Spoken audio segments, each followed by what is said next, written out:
Halo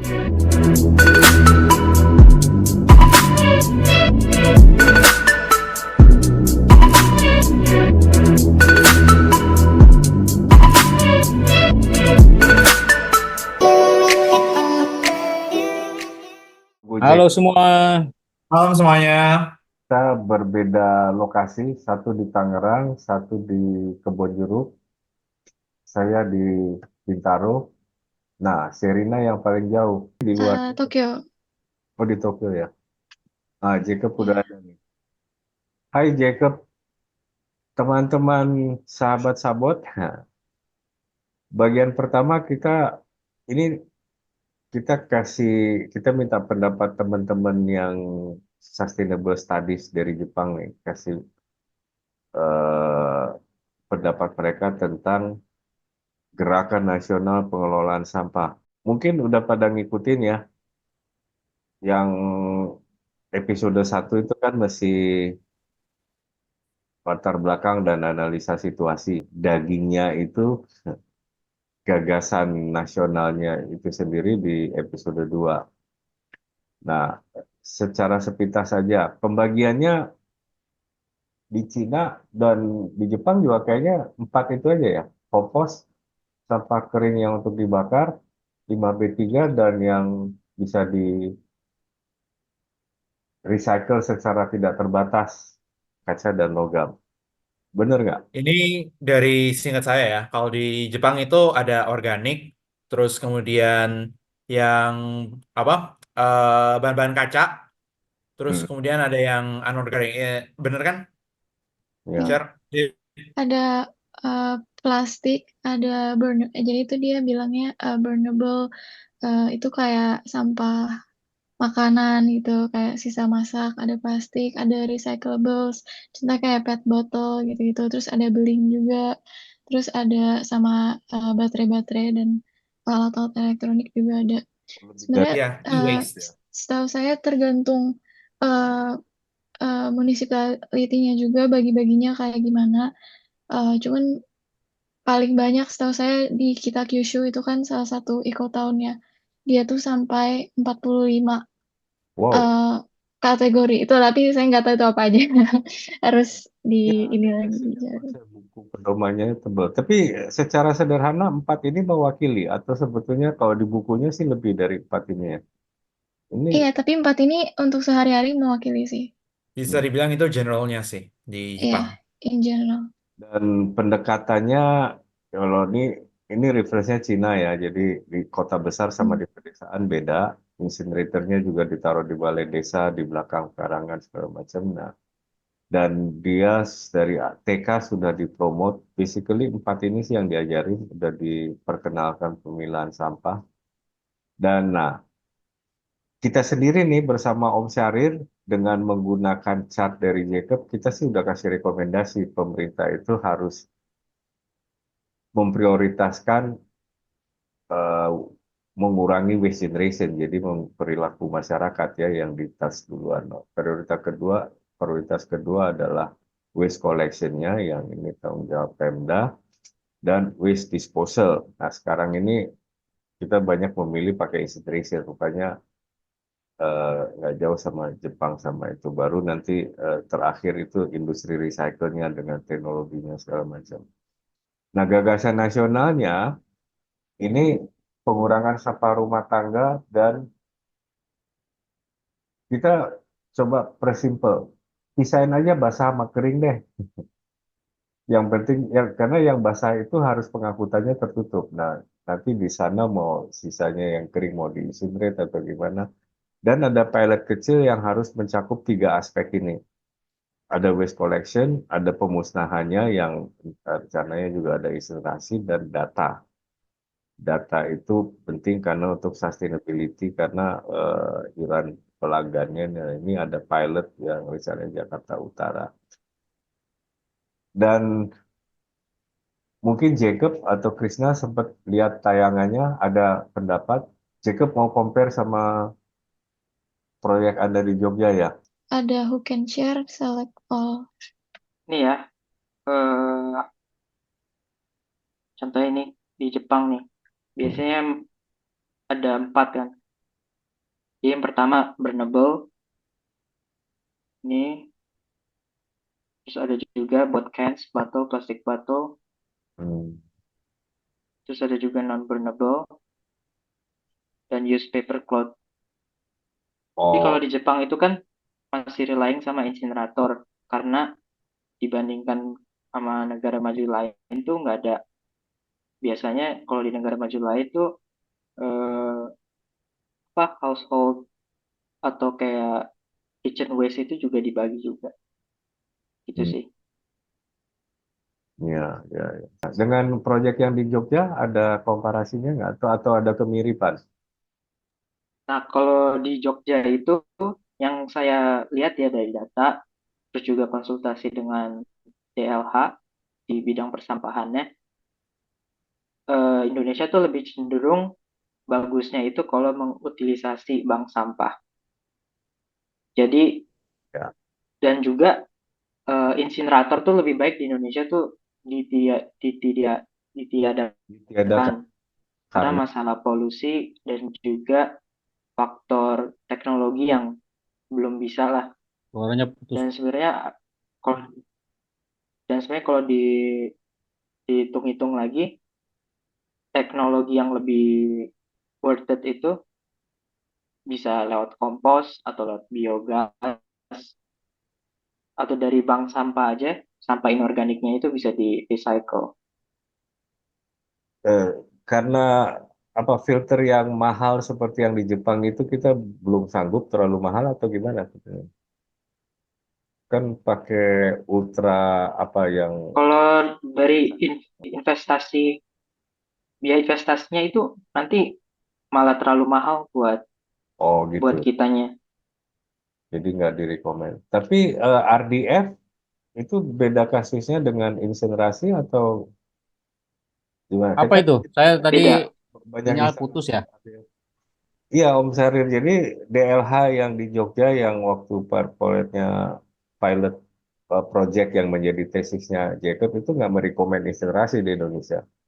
Apakah insinerasi termasuk instalasi bakar menjadi RDF? Kalau Gimana? insinerasi pembakaran langsung memang tidak boleh. Tapi kan konsep PLTSA kan itu insenerator juga menghasilkan eh, apa namanya mengelola sampah untuk menjadi listrik. Nah, mungkin insinerasi yang langsung menghasilkan energi mungkin nggak direkomend. Tapi kalau pembakaran untuk menghasilkan RDF gimana Jacob? Nggak. Kalau RDF kan dipakai untuk misalnya industri semen dan Ya. juga untuk menciptakan apa eh, alternatif bahan bakar. Hmm. Kalau dari teknologinya itu beda sih. Oh, teknologi. Mungkin Yang mirip-mirip, yang tapi masalahnya insinerator tuh banyak concernnya itu di polusinya sih dari abunya. oh itu berarti masih model lama itu insenerator. Memang kalau pembakaran langsung kan memang sudah dilarang sekarang. Kecuali sekarang yang terbaru kan sudah menggunakan konsep filterisasi yang memang eh, asapnya itu sudah hilang, sudah nggak banyak lagi, sehingga polusinya bisa ditekan. Filternya itu yang membuat investasinya terlalu besar tadi menurut DLH di Jogja yang Jacob diskusi terlalu Kalau mahal. begitu, kalau begitu itu tahun berapa? Tahun berapa Jacob? Itu. Tahun ini kan ya proyeknya Jacob di Kalau Jogja. proyeknya kan tahun ini saya lakuin. Saya juga ngelihat master Ah, plan apa daerah-daerah lain. Pasti setiap daerah tuh pasti menciptakan kayak rancangan Hmm. persampahan manajemen manajemen persampahan mereka kayak antara 5 sampai 10 tahun. Dan saya lihat dari di Yogyakarta, terus di Sumatera, di Kalimantan, kebanyakan apa di Jawa juga, kota-kota di Jawa, kebanyakan tuh mereka nggak ngelihat insinerator tuh sebagai alternatif teknologi di itu di report mereka Di karena reportnya itu alasan itu. bukan surveinya Jacob ya. Oke.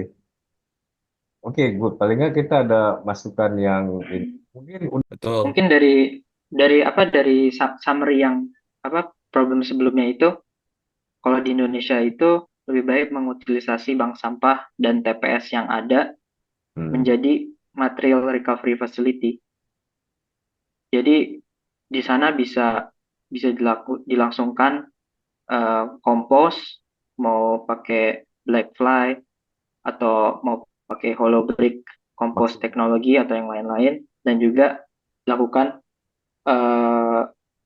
segregasi inorganic waste-nya, sampah anorganiknya yang biasanya itu langsung kirim ke recycle company atau ke RDF gitu. Ya, tapi berapa persen yang bisa terserap dan berapa persen yang akan tersisa di landfill? Ada analisanya nggak? Kan incinerasi ini bisa meminimalkan yang tersisa di landfill. Jadi ini dari Bappenas ya. Mhm. Jadi kalau misalnya dari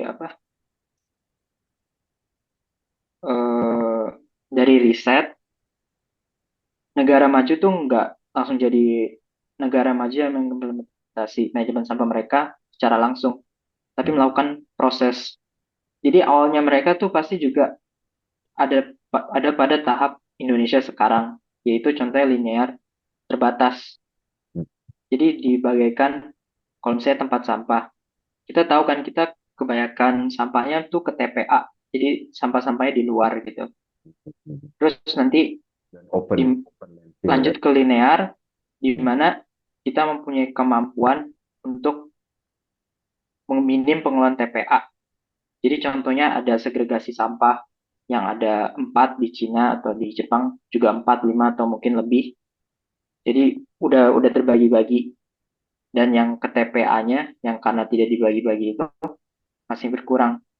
Terus semi sirkular itu mengandalkan teknologi yang ada, mulai contohnya insinerator atau di MRF dengan langsung di recycle secara langsung, household waste atau kayak sampah di kitchen waste itu langsung jadi kompos. Itu semi sirkular, dan sirkular itu yang utopianya, yaitu di mana ada penurunan timbulan, terus ada recycle rate-nya tinggi, jadi sampah yang di TPA-nya itu minim. Nah, kalau Jadi kalau misalnya Indonesia mau mulai ya harus dari step pertama. Pertama harus ngejangkau semua gitu. ya, yang pertama harus terjangkau semua. Tapi pilot yang dicanangkan di Gerakan Nasional Pengelolaan Sampah itu mau jump ke tangga 1 dan tangga 2. Karena di situ ada insinerasinya, ada compostingnya, segala macam, dan pemilahannya. Pilot tangga 2 itu dilaksanakan di pilot, di satu bagian, mungkin satu kecamatan yang kecil. Tapi yang tangga 1-nya itu sudah dicanangkan harus gerakan nasional ya, terutama 2 itu kan, pemilahan sama pengurangan sampah, waste generation yang berkurang. Jadi tangga 1-nya nasional, tangga 2-nya pilot kecil. Itu sih yang dicanangkan di Gerakan Sampah Nasional yang kita ditayangan sama Pak Aksan. Mungkin ada berbagai daerah, tergantung daerah sih. Tapi saya ingin mengemphasize kalau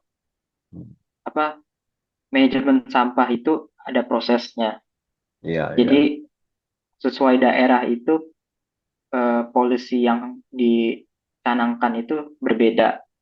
Kalau misalnya belum bisa kekumpul sampahnya di TPS, ya kita belum bisa recycle dulu. Oke, Mungkin dikit-dikit dulu, tapi harus fokus untuk bisa mencakup semua sampah ke TPS gitu. oke. Sip, sip, thank you. Memperkaya ini wawasan kita juga, jadi kita bisa ya konsep yang 4 itu nanti kalau boleh di-share juga, kita bisa pakai untuk mungkin gagasan-gagasan ke depannya. Nah, oke, sekarang masuk ke trash trap projectnya sendiri, Jacob. Kita masih ada Iya, 10 menit. jadi Trash Trap Project itu merupakan hasil kolaborasi dengan PT Sinergi Plastik Indonesia, dengan Pak Syahrir yang ada juga di Zoom ini, dan Pak Iwan Rashid yang mengajak kita anak-anak muda untuk mengikuti Asian Blue Innovation Challenge yang diadakan oleh United Nations Development Program. Jadi secara garis besar, kita lanjut aja. Problem yang kita tanamkan itu mengenai marine waste. Kita tahu kalau ada 1,2 miliar ton plastik di Indonesia dan menciptakan problem secara environmental, ekonomi, dan sosial. Dan ini ada angkanya karena marine waste itu ciptakan kerugian mencapai 359 juta US dollar Gede ya. karena mengganggu tourism, mengganggu fishing, shipping, dan lain-lain. Lalu kita melihat ada oportunitas di mana plastic recycling industri itu udah mulai muncul dan udah menciptakan visibilitas untuk mengatasi masalah ini. Jadi dari tahun ke tahun itu demand untuk plastik recycle tuh meningkat sekitar 5,6 juta ton per tahun. Ini tentang kita, mungkin bisa dibaca secara kilas dengan project portfolionya. Jadi ini adalah trash trap project, di mana kita mencanangkan boat friendly trash trap atau trash trap yang sistemnya itu membiarkan boat atau ini untuk lewat, dan juga ada mekanisme sistem yang dapat mengambil sampah-sampah yang ada secara langsung untuk dipilah. Jadi di mana keadaan sekarang di Indonesia, di mana sampah-sampah yang ada di laut itu karena tidak ada manajemen sistem yang ada dan bisa diperparah dengan natural disaster, akan menciptakan banyak sekali sampah laut. Tapi dengan trash trap project ini kita menambah trash trap dan ada mekanisme yang secara langsung mengambil sampah yang ada dan membawa marine debris-nya itu kita kasih value yang akan dijual ke Plastic Recycling Company dan RDF. Lokasinya kita berkomunikasi dengan DLH dan Perairan Indonesia, di mana kita menemukan ini merupakan satu tempat yang mempunyai potensial yang tinggi di Kali Pesanggerahan. Ini adalah informasi yang penting. Jadi kita melakukan financial feasibility dengan mencantumkan mesin dan equipment yang ada. Kita juga lihat cost of goods manufacture-nya, mulai dari kita akan mempekerjakan orang dan mesinnya, dan servis mesin dan lain-lain. Lalu secara garis besar, sampah yang kita ambil itu sampah plastik yang akan dipilah. Jadi ada dua. Contohnya plastik PET, PP Cup, HDP, dan PE itu akan di-pressure dan kita jual ke recycling company. Kalau multi-layer waste seperti plastik-plastik saset dan lain-lain itu akan kita shredder menjadi kecil supaya dapat diterima dengan refuse dryful company. Ini adalah simulasi finansial. Contohnya kita 100 ini harga jualnya, dan kita estimasi ada 160 ton per bulan untuk sampah multi-layer waste atau non-economic. Lalu untuk sampah yang mempunyai value yang tinggi, plastik, 8 ton per bulan, dan kita jual 5.000 per kilogram estimasinya, dan ini adalah perhitungannya. Kalau dihitung itu dengan depresiasi 5 tahun, mesin dan equipmentnya itu, kita dapat mencapai payback period-nya 1,7 tahun atau 20 bulan. Secara impact itu, pastinya kita akan mengatasi masalah carrying the breeze, yang menciptakan banyak masalah yang tadi di awal udah dibilang. Kita akan menciptakan direct employment 6 staff untuk mengoperasikan project ini. Lalu kita mempunyai kapabilitas mengurangi 108 ton per bulan sampah yang ada di laut itu, dan memberikan efek ke lingkungan yang baik untuk binatang dan tanaman yang hidup di laut. Lalu untuk prosperity-nya, kita akan mendekati circular economy, di mana kita melihat tidak ada sampah di lingkungan kita. Kita akan mengubah sampah laut, kita kasih value, karena dengan project ini akan membawa net cash flow sekitar $1.366 per bulan. Jadi total ada 8 Walaupun SDG ya yang kita ya, ada total 8 SDG yang karena impact dari project ini. Dan ini baru satu project kita satu sungai Pesanggerahan, di mana kita tahu Indonesia mempunyai 5.500 lebih sungai dengan 65.000 sungai kecil, dan Pulau Jawa punya 500 dan 1.000 sungai kecil. Kita yakin bahwa Trash Trap Project ini akan merevolusikan masalah sampah laut yang ada. Dengan slogan kita akan mengubah sampah menjadi hal yang berharga. Terima kasih. Jangan lupa saya ingetin kita mesti sebutin kita bisa kerja sama DLH Jakarta Barat itu juga karena kerjasama SPI-nya Om Sarir dengan Vokalis Forum Kolaborasi Ya, ya, Komunitas Ya. betul. Sampah, karena dia yang punya perjanjian dengan Pemda. Oke. Yang lain masih mau nambahin? Serina, Krisna? Masih ada waktu, Serina mungkin bisa ditambahkan.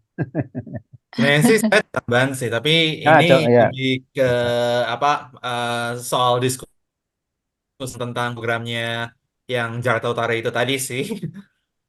Oh oke, kembali ke gerakan nasional. Gimana? Benar, yang gerakan nasional. Soalnya gerakan yang seperti ini lagi diuji coba di Gianyar, di Kabupaten Gianyar, Bali. Kebetulan saya orang Gianyar ya, keluarga saya dari Gianyar. Dan sekarang udah mulai diberlakukan pemisahan sampah. Jadi kalau nggak salah dari cerita ibu saya udah ada 4. 4. Jadi program Wah, ini luar biasa 4. Apa saja ya? lebih ke organik, non organik, kaca sama ini sih, sama Logam. plastik. Oh, pasti. Oh, Hmm. plastik Oke. sama kaca Plastik ya. atau baterai gitu kalau nggak salah. Oh, yang B3. Tapi Kalau udah ada B3-nya canggih tuh kan. Krisna sendiri cerita karena pengalaman kebiasaan di Jepang nggak berani buang baterai jam yang kecil pun disimpan nama Krisna sampai nunggu bener, sambung. bener. Kalau di Indonesia itu biasanya kalau ada baterai habis itu saya nggak berani buang kemana-mana gitu karena emang manajemen B3 di sini itu masih kalau bisa dibilang rudimentary lah ya, masih stage pertama gitu. Jadi masih pada dicampur dengan sampah umumnya. Padahal ini bisa membahayakan lingkungan kalau tidak di handle dengan properly. Untungnya sih di beberapa titik di Jakarta ada tempat buat pembuangan sampah elektronik sih, seperti baterai atau kabel atau gadget bekas lah ya. Salah satunya yang pernah saya lihat itu di halte Transjakarta Kampung Melayu. Cuman masalahnya titik-titik tersebut itu masih sedikit banget dan masih belum terlalu merata. Jadi orang-orang masih belum terlalu tahu soal itu. Dan ini kita sebutin yang percontohannya yang oleh Vokalis memang Jakarta Utara, tapi kita juga tahu ada percontohan di Gianyar, Bali, Kabupaten Gianyar. Jadi memang udah disebutin. Cuman benar yang di Gianyar sampai ada B3-nya ya, Krisna? Itu saya sendiri masih ngecek sih. Itu either kaca atau B3 sih. Tapi nanti saya cross check lagi. Tapi basically program ini diadakan dengan kerjasama dengan yang namanya Banjar. Jadi kalau di Bali itu masyarakat itu dibagi dari kecamatan ke kelurahan atau desa, terus kemudian instead of TRW itu ada yang namanya Banjar. Jadi kayak unit masyarakat adat gitu. Ini sikapnya Banjar ini lebih, kalau bisa dibilang lebih aktif lah ya daripada RT RW. Jadi setiap urusan kemasyarakatan, keagamaan itu mesti setiap hari dikerjakan oleh yang namanya Banjar ini. Jadi kalau soal waste management itu langsung ditanganin sama Banjar, sama Banjarnya itu sampahnya dikumpulkan, dijadiin satu, terus kemudian dijadiin satu, dipisah berdasarkan tipenya, terus kemudian baru dikasih ke pemerintah pusat. Mungkin model ini bisa agak susah diterapkan di Jakarta karena kalau bisa dibilang jalanan di Bali itu lebih sepi, lebih kecil. Jadi soal transportasi sampah itu lebih efisien lah ya. Kalau di Jakarta itu masalahnya itu kan dari kota Jakarta ke Bantar Gebang kan lumayan jauh. Harus lewat ini jalan-jalan yang potensi kemacetannya itu besar gitu. Belum lagi sistem masyarakat di Jakarta itu padat penduduk dan lebih individualistis sih secara sikap. Jadi mungkin lebih ada challenge tersendiri dalam membangun awareness dalam soal pemisahan sampah ini. Sebagai putra Bali, Krishna menguasai juga konsep segara gunung itu. Betul sekali. Jadi Trihita Karana basically. Oh ya, ngelotok juga ini. Manusia, lingkungan, dan Tuhan saling bersinergi dalam satu. Dan segara gunung itu apa yang kita lakukan di darat, mulai dari gunung dan daratan, itu akan berdampak di laut. Gitu. Betul. Oke. Oke, thanks Krishna. Kita dengar itu pertama kali justru dari Richard Nixon Tambalo, putra Poso yang sekarang berkiprah di Bali, di tayangan sebelumnya. Mungkin nanti kalau lihat, kalau Krishna lagi pulang, nanti kita temuin sama Richard. Ajak Richard ke Gianyar, biar dia lihat apa. Karena dia cuma ngusulin 2 aja, dia bilangnya simple. Tapi rupanya di Gianyar sudah ada lebih dari 2. Oke. Kebetulan Juli nanti saya mau ke Bali sih. Ya, nanti kita kenalin sama Richard. Oke, teman-teman, terima kasih. Kita sudah di akhir Om Sarir sebagai ahli sampah. Ada tambahan? Ya, cukup dari saya. Saya berterima kasih kepada tim kita yang berkolaborasi ya dengan para tetua ini seperti Om Iwan dan saya, sehingga program Asian Blue Innovation ini bisa kita finalkan dan sudah terkirim. Submit ya. Semoga Punya juga udah submit submit ya. ya.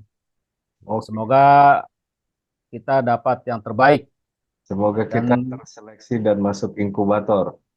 ya, dan kita akan mencoba bagaimana secara langsung mengelola sampah sesuai dengan yang kita harapkan gitu ya. Gitu. Oh, itu saja dari saya. Teman-teman, Terima kasih. sahabat-sahabat, itu yang kita bisa share hari ini. Sampai jumpa di tayangan berikutnya. Mudah-mudahan kita masih bisa ada tayangan lagi dengan kawan-kawan dari Generation Z Generation.